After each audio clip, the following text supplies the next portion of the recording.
System episode 6 के साथ मैं हाजिर हूँ। तो गाइस ज़्यादा देर न करते हमारे इस वीडियो को शुरू करते हैं।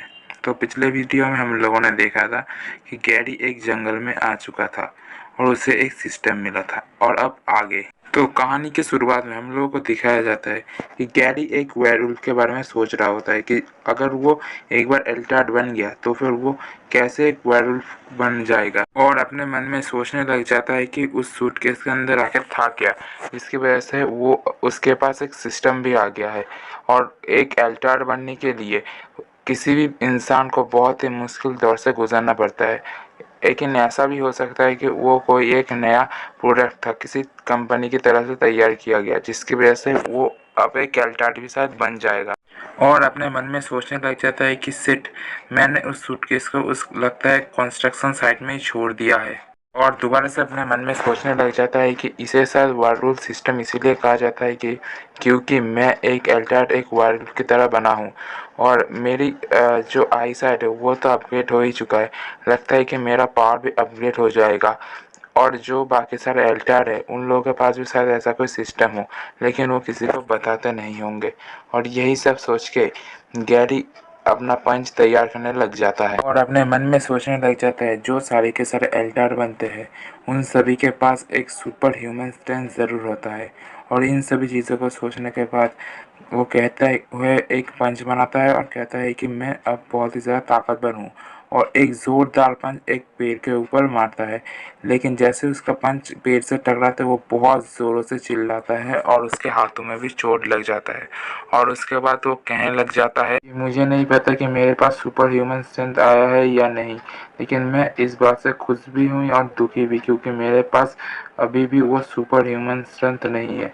और उसके बाद उसके हेल्थ बार को दिखाया जाता है जिसमें 2 नंबर कम हो चुके होते हैं, और जिसे देखते हुए अपने मन में सोचता है कि मैं शायद कभी भी समझ भी नहीं पाऊंगा कि ये जो सिस्टम है ये बिल्कुल एक गेम की तरह कैसे हो सकता है। बाद उसका सिस्टम उसे उसका हार्ट के रेट दिखाने लग जाता है, जिसे देखते हुए गैरी सोचता है कि मुझे अभी भी समझ में नहीं आ रहा है कि ये मुझे मेरा हार्ट रेट क्यों दिखा रहा है। चलो देखते हैं कि मैं अब पहले जितना तेज़ हूँ या फिर उससे भी ज़्यादा तेज़ हो चुका हूँ। और जैसे वो दौड़ता है उसके बाद वो समझता है कि नहीं, मैं अभी भी पहले जितना ही ताकतवर हूँ। क्या मेरे बॉडी के अंदर भी कुछ इवॉल्व हुए होंगे, क्योंकि जो लोग इवॉल्वर्स बनते हैं या फिर एल्टार्ड बनते हैं उन सभी की बॉडी चेंज हो सकता है। चलो देखते हैं। उसके बाद वो बोलते हैं नहीं, मेरी बॉडी में कुछ भी अभी तक चेंज हुआ ही नहीं है। लेकिन एक्साइटेड की बात तो यही है कि जो सिस्टम में क्वेस्ट है वो अभी भी है। और एक और एक्साइटेड की बात है कि मुझे नहीं पता कि भाई 14 दिन के बाद क्या होने वाला है। लगता है कुछ एक्साइटेड भी हो सकता है। ये क्वेस्ट थोड़ा देर हो रहा है, इसीलिए मेरे ख्याल से ये शायद भविष्य में कभी होगा। और उसके बाद वो सोचने लग जाता है कि मुझे जल्द से जल्द इस बारे में कुछ करना होगा। और वो मन में सोचता है कि मॉम मेरे लिए चिंता कर रही होगी घर में, और वो दौड़ने लग जाता है।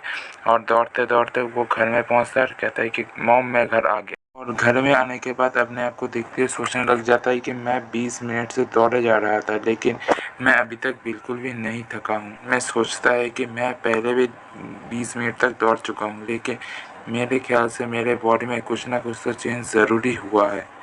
लेकिन मुझे समझ में नहीं आ रहा कि मेरा बीपीएम इतना ज़्यादा लो क्यों है, और उसका बीपीएम भी दिखाता है।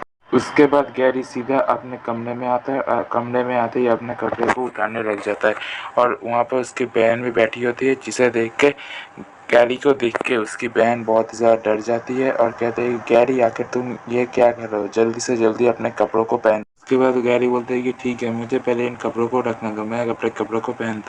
उसके बाद सीन शिफ्ट होकर हमें गैरी की मोम को दिखाया जाता है, जो गैरी से कह रही होती है कि गैरी क्या तुम वापस आ गए, तुम्हारा खाना तैयार रखा हुआ है, अगर तुम्हें खाना होगा तो फिर तुम एक बार खाने को थोड़ा सा गर्म कर लेना, ठीक है। उसकी मोम की इस बात को सुनने के बाद गैरी कहता है कि शुक्रिया मोम, लेकिन मुझे अभी बिल्कुल भी भूख नहीं लगा है। गैरी की इस बात को सुनने के बाद उसकी मॉम उससे कहती है कि ये तो बहुत ही ज़्यादा अजीब है, तुम तो हमेशा ही घर आने के बाद खाने के लिए बैठ जाते थे, क्या तुम टॉम के साथ बाहर कुछ खा के आए हो। और इस बात को सुनने के बाद गैरी कहता है कि हाँ मैं खा के आया हूँ। इस बात को सुनने के बाद उसकी मॉम सोचते है कि गैरी अभी भी एक टीनेजर ही है, और गैरी अलमारी के वहाँ पे कुछ ढूंढने लग जाता है और अचानक उसे वहाँ पे एक डायरी दिखता है, जिसे देखते हुए वो सोचता है क्या यहाँ पे एक डायरी क्या कर रहा है। और उस डायरी को लेने के बाद उसकी बहन वहाँ पे आती है और बोलती है कि गैरी तुम मेरे चीज़ों को हाथ लगाना बंद करो, अगर तुम्हें कुछ चाहिए तो तुम मुझे बताओ, मैं वो तुम्हें ढूंढ दूंगी, लेकिन मेरी चीज़ों का हाथ लगाना बंद कर दो। और इस बात को सुनने के बाद गैरी कहता है कि मुझे कुछ बैंडेजेस चाहिए और अपने मन में सोचता है मेरे साथ आखिर ये क्या हो रहा है। और उसकी हेल्थ हेल्थ भी पूरी तरीके से वापस आ जाता है। और उसकी बहन उससे कहती है क्या तुम डॉक्टर के पास गए थे, तुम्हारा नोज़ पहले से बेहतर लग रहा है। और इस बात को सुनने के बाद गैरी भी अपने नाक से अपने बैंडेज फाड़ रहा कहता है कि हाँ मेरा चोट तो ठीक हो गया। और उसके बाद गैरी का फ़ोन बजता है और जिस फ़ोन को देखते हुए एमी अपने मन में सोचती है कि ये तो गैरी का फ़ोन है। और जैसे उठाती है उसमें मैसेज आया होता है कि बस्टर्ड मैं तुम्हें मार दूंगा। और इस बात को सुन देखने के बाद एमी गैरी से पूछने लग जाती है गैरी क्या तुम किसी मुसीबत में हो। और गैरी इसके रिप्लाई में कहता है नहीं ये बस टॉम मेरे साथ मजाक कर रहा है। और वो कमरे से निकल जाता है और दरवाजे को बंद करने के बाद फ़ोन को लेके बैठ के मैसेज को पढ़ने लग जाता है। और जहाँ पे मैसेज आया होता है कि अंडर डॉग्स गैंग की तरफ से मैसेज आया होता है कि गैरी आखिर तुम हो कहाँ, मेरे सवालों का जल्द से जल्द जवाब दो, आखिर वो बॉक्स कहाँ गया, वो मिसिंग है, क्या तुम्हें रूल्स पता नहीं थे, अगर तुमने कल तक वो चीज़ को आके वापस नहीं किया तो फिर तुम्हें अपने फैमिली को गुड बाय कहना होगा।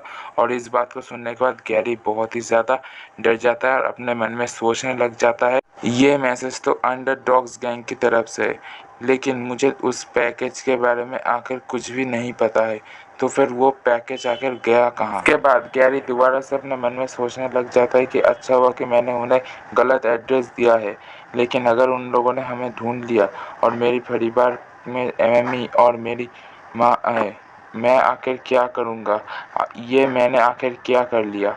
और इसी सस्पेंस के साथ ये एपिसोड यहीं पे ख़त्म होता है। Thanks for guys watching.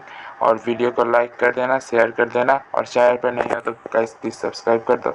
अगली बार से भी बहुत ही जल्दी मैं बाकी वीडियोस भी लेकर आ जाऊँगा। Thanks for watching.